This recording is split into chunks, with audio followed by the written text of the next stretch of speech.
तो what's up wrestle fans, welcome to wrestle bulletin.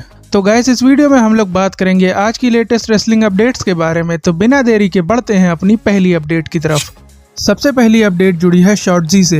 तो guys, शॉर्टजी ने अपना लास्ट मैच एनएक्सटी पर रेसल किया था और उसके बाद उनके नी में इंजरी हो गई थी, जिसकी वजह से कई महीनों के लिए शॉर्टजी को इन रिंग एक्शन से दूर रहना पड़ा। बट अब शॉर्टजी ने इंस्टाग्राम पर ट्रेनिंग करते हुए वीडियो शेयर की है, जिसमें उन्होंने बताया है कि उन्होंने बायोडेक्स टेस्ट पास कर लिया है और वो जल्द ही WWE में अपना रिटर्न कर लेंगी। तो हो सकता है कि आगे 1-2 महीने में शॉर्टजी अपना रिटर्न कर लें WWE में। नेक्स्ट अपडेट जुड़ी है कैमरॉन ग्राइम्स से। तो भाई, WWE ने रिसेंटली ग्राइम्स को रिलीज कर दिया था बजट कट की वजह से, जो एक शॉकिंग डिसीजन था क्योंकि NXT पर उन्हें बढ़िया बुकिंग मिली थी। तो उनको लेकर रिपोर्ट्स ऐसी आ रही हैं कि ग्राइम्स अब फ्री एजेंट बन चुके हैं और वो जल्द ही AEW या TNA के साथ डील साइन कर सकते हैं। वैसे ग्राइम्स से इंटरव्यू में पूछा गया तो उन्होंने AEW की ओर अपना ज्यादा इंटरेस्ट दिखाया है। तो हो सकता है कि जल्द ही ग्राइम्स भी ऑल एलीट रेसलिंग ज्वाइन कर लें।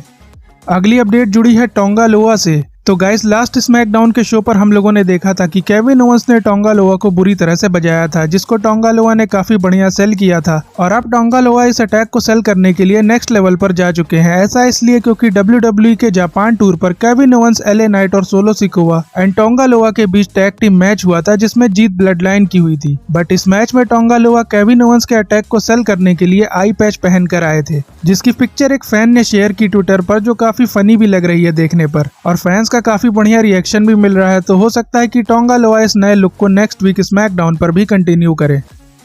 अगली अपडेट जुड़ी है एडम कोपलैंड AKA एज से। तो गाइज, एडम कोपलैंड अपनी TNT चैंपियनशिप डिफेंड करते हुए इंजर्ड हो गए थे, जिसके बाद उन्हें नी सर्जरी की वजह से अपनी चैंपियनशिप को रिलिंक्विश करना पड़ा था और तब से एज की कोई अपडेट भी सामने नहीं आ रही थी। बट लास्ट नाइट एज को स्पॉट किया गया सैन डिएगो में कॉमिक कॉन की प्रेस कॉन्फ्रेंस में, जहां पर एज ने शॉकिंग अपीयरेंस की थी और यहां पर एज को नी स्कूटर यूज करते हुए देखा गया, जिसका मतलब ये है कि एज अभी रिहैब पर हैं और उन्हें वापस रिंग में आने के लिए काफी लंबा टाइम लगेगा। तो कह सकते हैं जो WWE फैंस एज को देखने के लिए AEW देखते थे, उनके लिए थोड़ी बैड न्यूज है।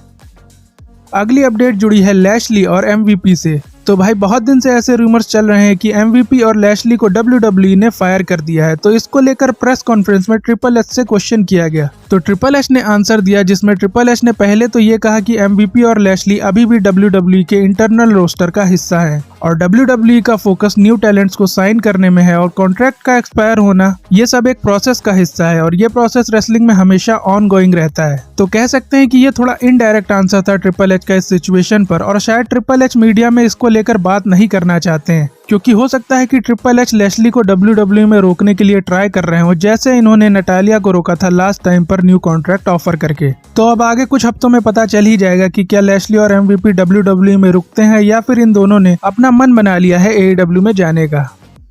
अगली अपडेट जुड़ी है रेसलमेनिया से। तो भाई, ये बात अब कंफर्म हो गई है कि लंदन एक रेसलमेनिया होस्ट करने वाला है फ्यूचर में और इसकी अनाउंसमेंट खुद लंदन के मेयर सादिक खान ने की, ट्रिपल एच और निक खान के साथ एक लंबी मीटिंग करने के बाद। बट लंदन में रेसलमेनिया कब होगी, इसकी अभी तक कोई कंफर्मेशन नहीं है, क्योंकि इस बार तो लॉस एंजलिस में मामला सेट है और नेक्स्ट ईयर इंडियानापोलिस में रेसलमेनिया सेट है। तो शायद 2027 में जाकर लंदन को मौका मिलेगा रेसलमेनिया होस्ट करने का और ये एक बढ़िया डिसीजन भी है WWE का, क्योंकि UK का क्राउड काफी ऑसम है, जो रेसलमेनिया जैसे इवेंट को और कमाल का बना देगा।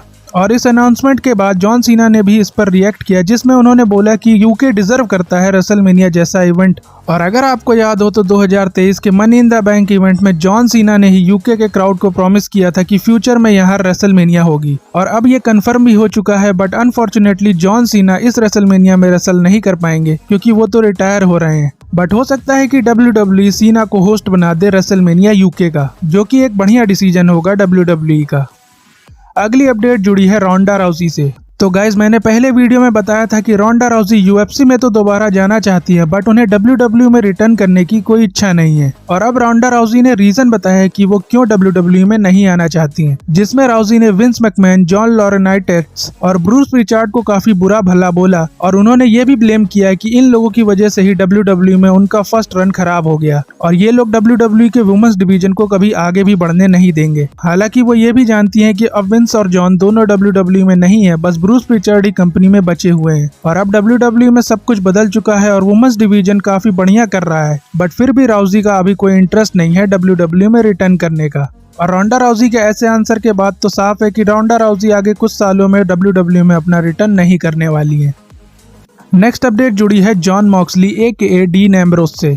तो भाई जॉन मॉक्सली अपनी IWGP चैंपियनशिप हारने के बाद से ही AEW टेलीविजन पर नहीं आए हैं। तो कई फैंस का मानना यह था कि शायद जॉन मॉक्सली को फिर से कोई इंजरी हो गई है या शायद डेनियल ब्रायन की तरह मॉक्सली का कॉन्ट्रैक्ट भी एंड होने वाला है, बट ऐसा नहीं है क्योंकि जॉन मॉक्सली को लेकर ऐसी रिपोर्ट्स आ रही हैं कि AEW ने जॉन मॉक्सली को थोड़ा टाइम ऑफ दिया है रेस्ट करने के लिए और रेस्ट के बाद वो दोबारा टेलीविजन पर दिखाई देंगे। और रही बात जॉन मॉक्सली के कॉन्ट्रैक्ट की, तो 2027 तक मॉक्सली AEW के साथ ही रहने वाले हैं। तो शील्ड फैंस को 2027 तक वेट करना पड़ेगा डीन एम्ब्रोस को WWE में दोबारा देखने के लिए, अंटिल डीन एम्ब्रोस CM पंक की तरह कोई कांड न कर दें AEW में।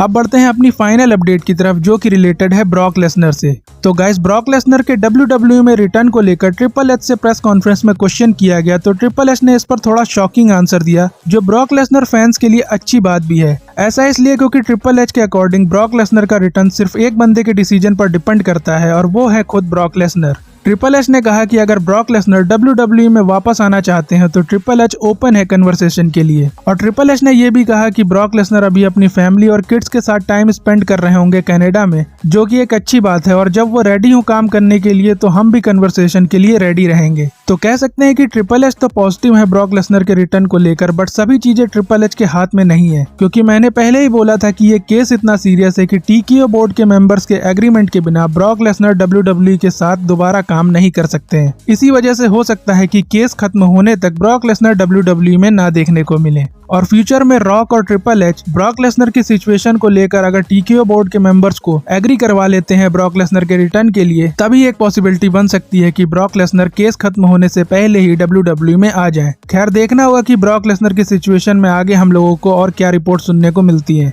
बाकी गाइज आज की रेसलिंग अपडेट्स यहीं तक थी और WWE के तगड़े वाले फैन हो तो चैनल को सब्सक्राइब जरूर कर देना, वीडियो को लाइक शेयर करना मत भूलना और अब आपसे मुलाकात होगी नेक्स्ट वीडियो में। तब तक के लिए जय हिंद जय भारत।